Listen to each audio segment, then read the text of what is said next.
Yeah. In a way of us being together tonight, I think it's really useful to look at the principles of co-creative TA. And the first principle is the principle of we-ness, and we'll talk a bit more about this later. But we-ness is a really important part of co-creative transactional analysis, and it's also an important part of how we are together in a group. Yeah, and it's about our relationship with each other and the benefits that there are from being, if at all possible, non-defensively in relationship with each other. Because that can be a real way in which we can benefit from the fact that we are all adults and we all have a lot to contribute, you know, especially around the topic of spirituality. But I think in any topic, you know, we're all adult learners and we all have a lot to contribute. So Traian, do you want to do the next one? Sure. So the second principle of co-creative TA is shared and not equal responsibility. And the not equal bit is important. And you know, I see it as an invitation for us not to take the full responsibility of whatever comes our way. You know, through our own process of change or through the different challenges that we're invited to in our life, and to seek support from others. And of course, moving into the winner's triangle, access our potency and vulnerability. And I think this for me is about being aware at the same time that the answer might be beyond us and among us. So a bit related to we-ness. And just like we don't hold the power from an egocentric perspective, we don't hold the answers also. And this for me is quite a powerful principle to remember when perhaps I see that the view is too narrow and the expectation is just too high. Yeah. James? Yeah. And invite you all to be present-centered. And this helps us to notice and to access and separate out what might be archaic for us. And in actual fact, the co-creative TA has quite a different ego state model, seeing both parent and child as purely archaic.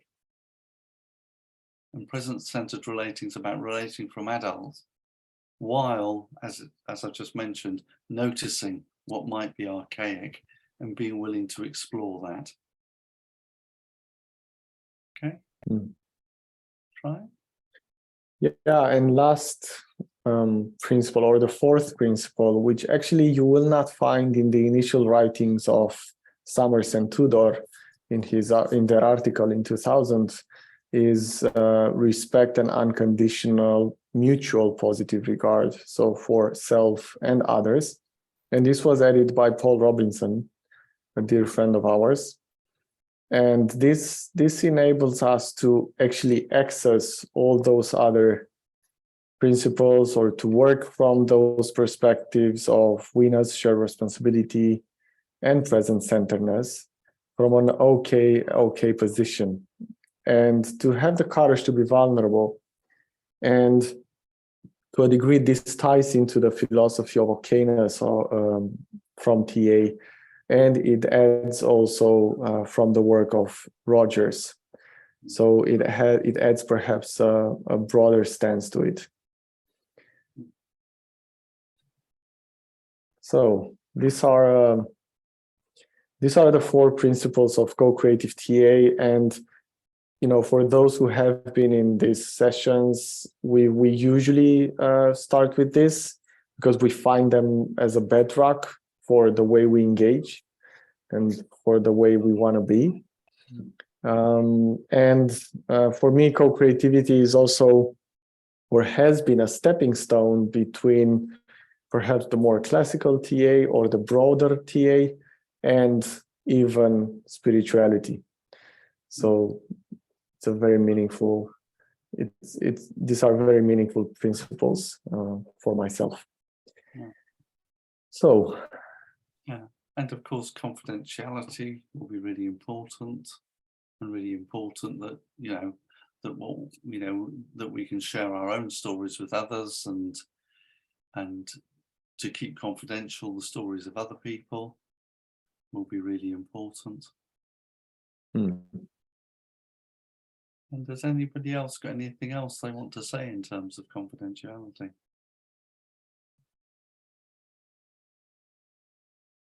Or any of the principles we've talked about?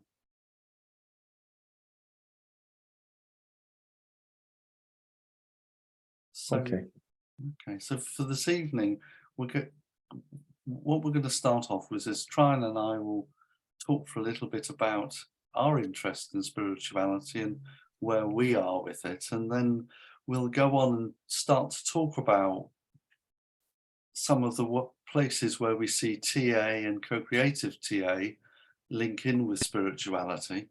And we'll probably do that for around 15 minutes.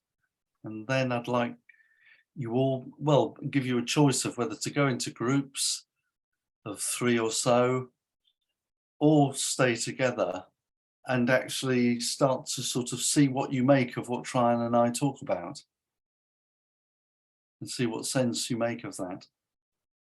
I think probably might be better to go into smaller groups to start with, and then we'll come together into a large group and share. And it is an exploration, and I'm really interested in what you also will bring into this as well. Yeah. So is that okay for you? Yeah. So Traian. Yeah. Where are we going to start? Good question.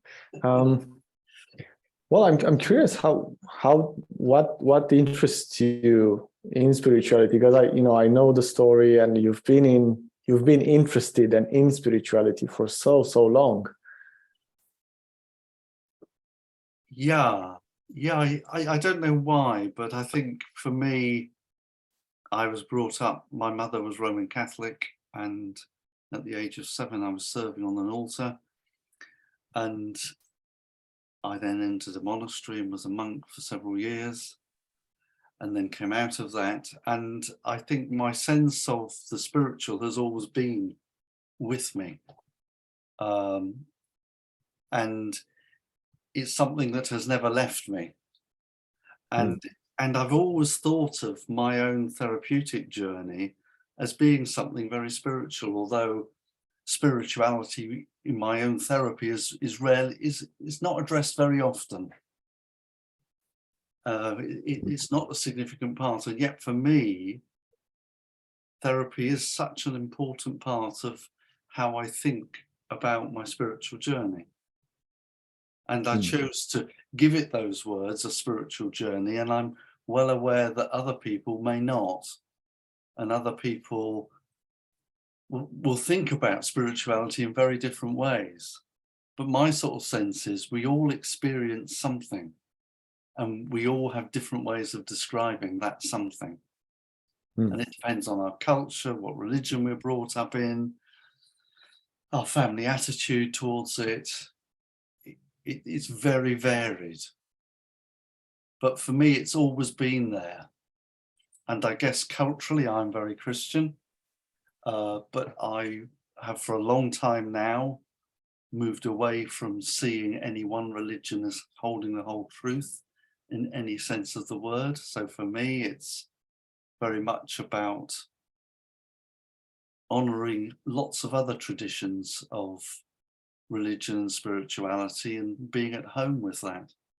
And I love Sufi poetry. It's really important to me.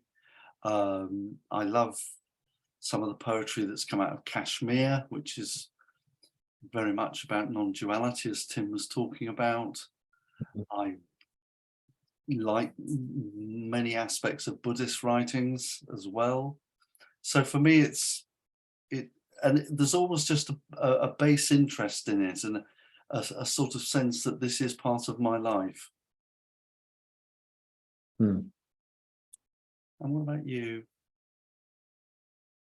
Yeah, I'm reflecting on what you're saying because I know a bit about your story, and it's always a bit different and a bit new. And although we have definitely different backgrounds, I think what you're saying about the interest of for the sake of today and tonight, let's call it spirituality, let's call it the beyond or the unknown.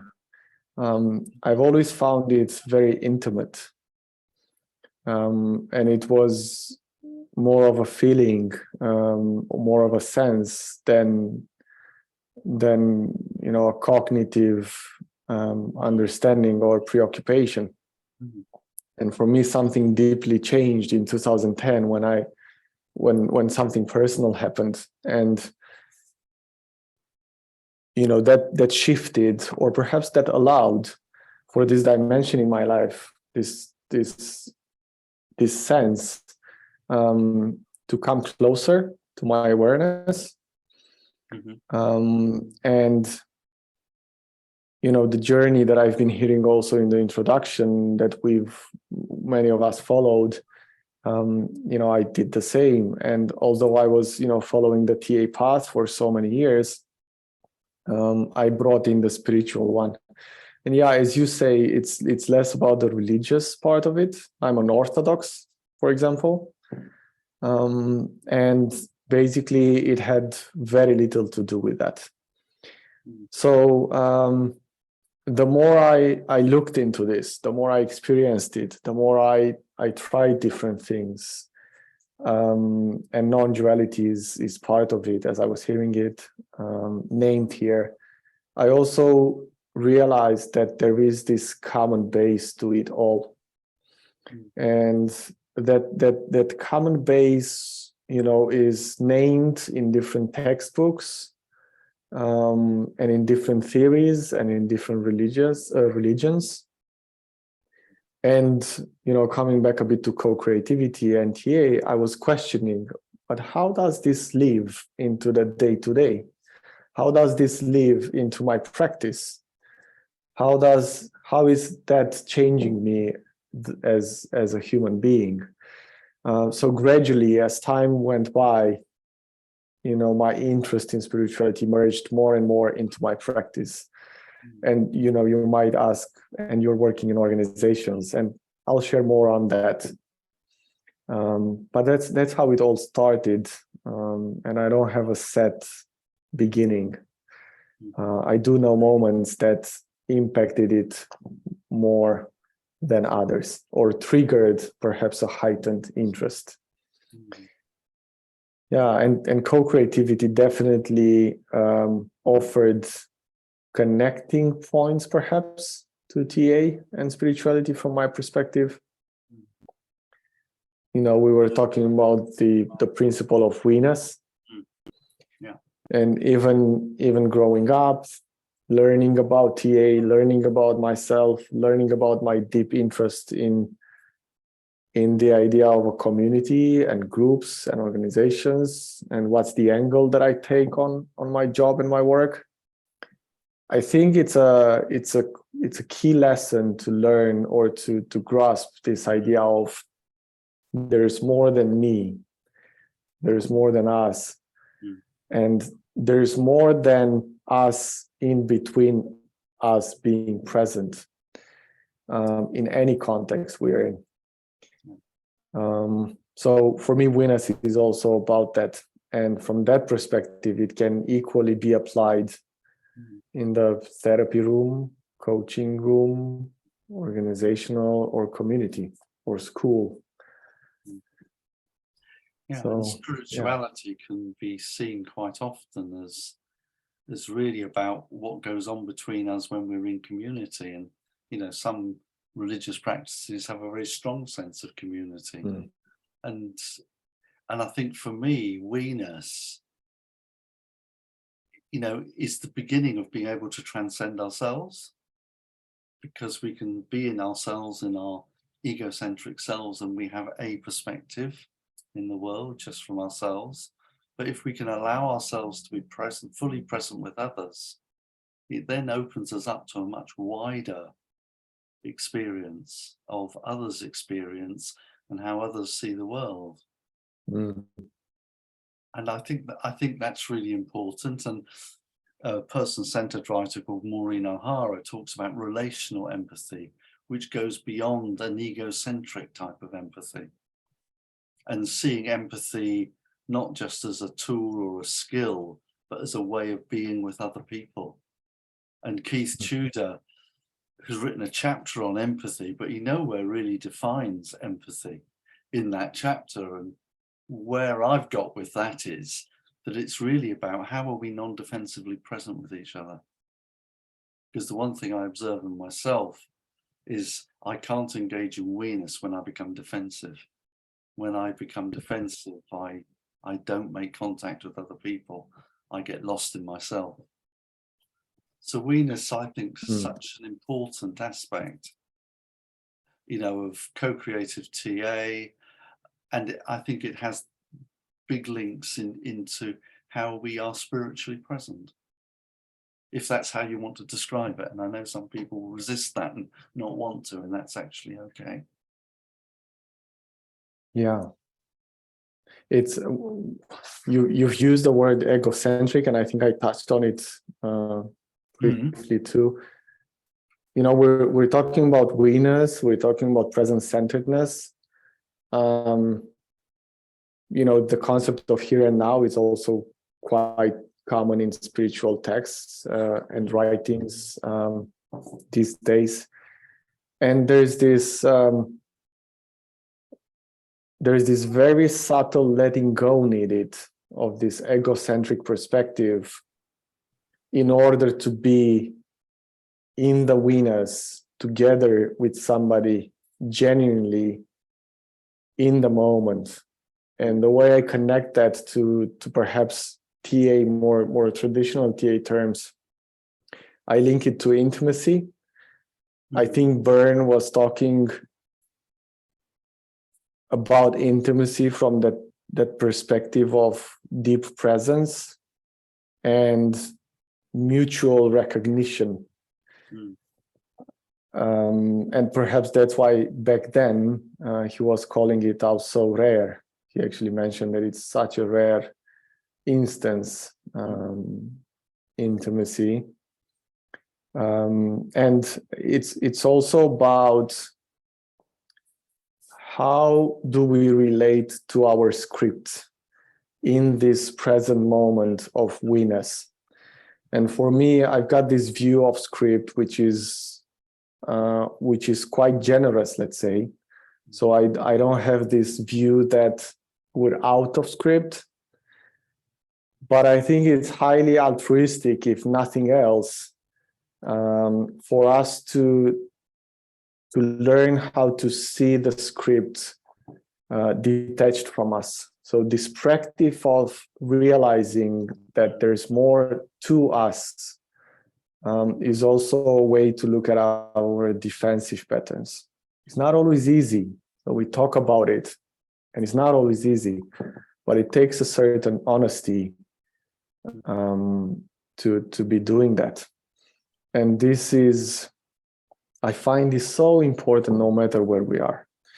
And the spiritual practice really facilitates this, I've noticed. Yeah. And I think sort of one of the aspects of co-creative TA is having quite a non-pathological view of script. And one of the things I really loved about Barbara Clarkson's article is when she emphasized how important physis is. And within co-creative TA, the emphasis is very much on growth and change comes through physis. And that's a really important aspect of this. And Barbara Clarkson, speaking of physis from a spiritual perspective, spoke of physis actually being what created our script and enabled us to survive and flourish in our early years. And then later, physis becomes more expansive and enables us to unpick our script and move us forward. And so Yeah. I think that's a lovely analogy between, TA as a therapeutic practice and spirituality. And I think it also has relevance in any relationship, not just therapeutic relationship, because it's a way I of agree. being. I like what you're bringing in terms of physis and the healthy aspects of script and how much good it has done to us and how much it has served us. And when we walk the path of remembering, we realize that a lot of our script lies into our unknown. So there's this I think there's this humbleness needed to recognize that the unknown can be healing, and trust that. And again, for me, that's also a spiritual practice. So how do you work with the unknown? Trusting that it will unfold as we want. And something that I keep on bringing up also in my practice is, and it might sound familiar to some here, is this balance between autonomy and homonomy. And homonomy, I find homonomy to be attained in a way, or to be fostered through this more spiritual perspective of we-ness and present-centeredness. Because homonomy cannot emerge, let's say, in any given group, in any given community, without the willingness to be present. And again, I'm going to use this to let go of something that you hold very dear. And sometimes it can be something very subtle from our script that is not allowing us to be fully present in the relationship. Yeah. Were you looking for something? Yeah, it's just lost. I was just making sure my video was on. I wanted just to mute. Sorry. Yeah, and no, you were on. Yeah. And I think one of the other interesting bits of Barbara Clarkson's article was talking of a spiritual approach to the work as a therapist. And I think any relationship involves quite a subtle shift from perhaps a more classical TA perspective, which moves away from the stress on outcome and change, where it moves to a place of not having expectations and actually attending to process, which is quite a different way of being, and where the skills are about understanding, being actively present, creating a space, having a holding environment, and coming back to what the word therapist means is a place where you attend your client, and it shifts from that's quite a big shift in the way we think about therapy, because quite often I think from an early classical place, therapy can be sometimes about what the therapist gets up to. Yeah. Whereas I am sorry about that. Oh, something might have happened. Sorry, I have 2 grandchildren in the house. It's okay. I'll go back to where I was. Yeah. So, and co-creative TA very much looks at not what the therapist is up to, but what the client gets up to. So there's quite a parallel between co-creative TA and, for example, what Barbara Clarkson's talking about and what Martin Wells is talking about in terms of attending to the client.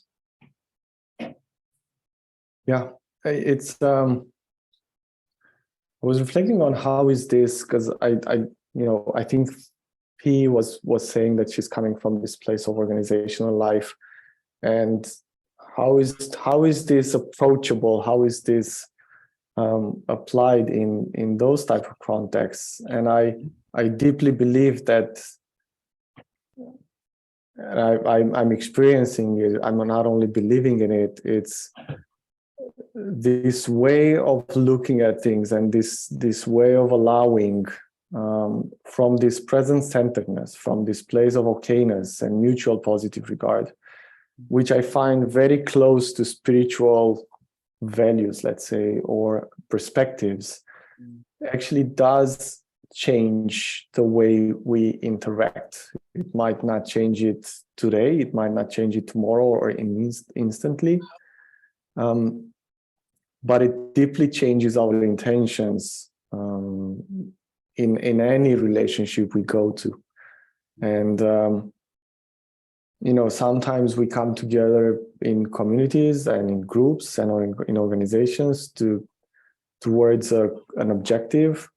And I think we forget how to be with each other, or we're less used to looking at how we are with each other. So for me, that's how I've reflected, and how I'm aiming perhaps to use spiritual aspects. And I wanted to share, actually, because we were talking about this, and I wanted to share it also with the group. I've seen it on Instagram today, and it's this Jack Kornfield. So he's a Buddhist spiritual teacher. He might sound familiar. And he says this: for spiritual practice to be alive in our life, it has to be that in which we can use it in the supermarket, while we drive, when we're walking, when we're dealing with our family, to make all of it part of it and not to escape. And for me, that's so important. How do we live these values, and how do we walk, daily with this I think generous perspective that spirituality brings. Yeah. If understood from that place.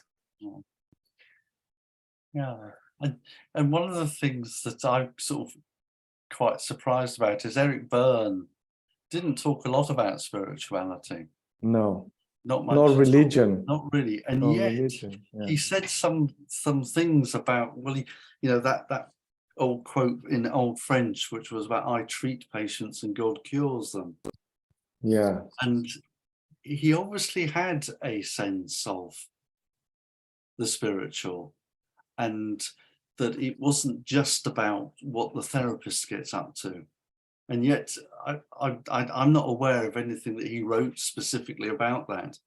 And there's just odd snippets in his writing which sort of give that sense that he did have a spiritual approach, and sort of thinking about the work he did on intuition right at the beginning of his professional life as he was developing TA. Because for me, intuition is related to spirituality as well. I probably trying. We might have spoken enough. I think we can open it up, and first invite you all into more intimate rooms, breakout rooms, we call it in Zoom. And think of your intention. Think of what we talked about. Does it resonate? Does it bring perspectives that you might not have thought of? Is there something that you're not really agreeing with? What's your take on it, basically? Yeah, and perhaps what we've missed out. What's more meaningful for you around this topic? Anything that comes up for you, really. So are you okay for me to put you in groups? I'm going to do it at random. I'm going to put you into 4 rooms, and there are